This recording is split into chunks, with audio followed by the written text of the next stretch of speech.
Kung tama ang pagbabalik tanaw ni Attorney Harold Respicio, dito talaga dapat humarap ang administrasyon sa mahirap na tanong.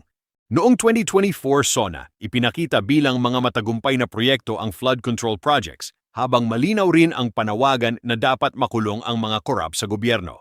Pero ngayon, may mga aligasyon ng ghost projects, substandard na konstruksyon, at corruption.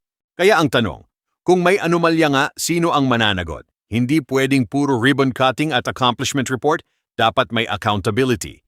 Dahil pera ng taumbayan ang pinag-uusapan dito.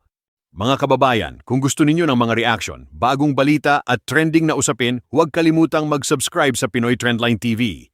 Narito ang maikling video kung saan nagbigay ng reaksyon si Attorney Harold Respicio tungkol sa mga pangako ng Pangulo sa kanyang 2024 SONA, lalo na sa usapin ng flood control projects at panawagan laban sa korupsyon. Parang namamatay na po ang investigasyon dito sa flood control projects.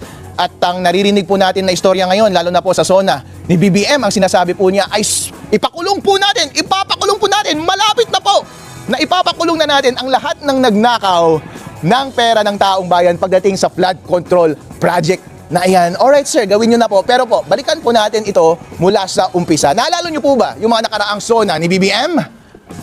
Naalala nyo po ba kung saan binanggit niya na kasama sa kanyang mga successful na projects ay mga flood control projects? Naalala niyo po ba? Panoorin po ninyo ito.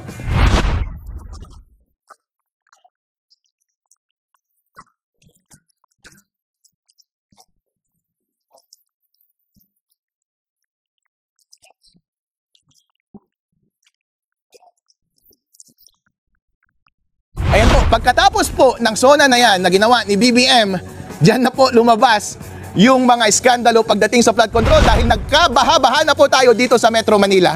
At bilib na bilib po ako noon kay Vico Soto dahil siya po yung unang nagsalita noon dahil ang kalaban niya sa politika na malaking kontraktor pagdating sa flood control, siya yung kanyang itunuturo. Kaya nagkaroon tuloy ang interest ng taong bayan pagdating sa flood control projects dahil sikat na sikat si Mr. Vico Soto. Kaya naumpisahan yung flood control projects investigations dyan sa ating Senate.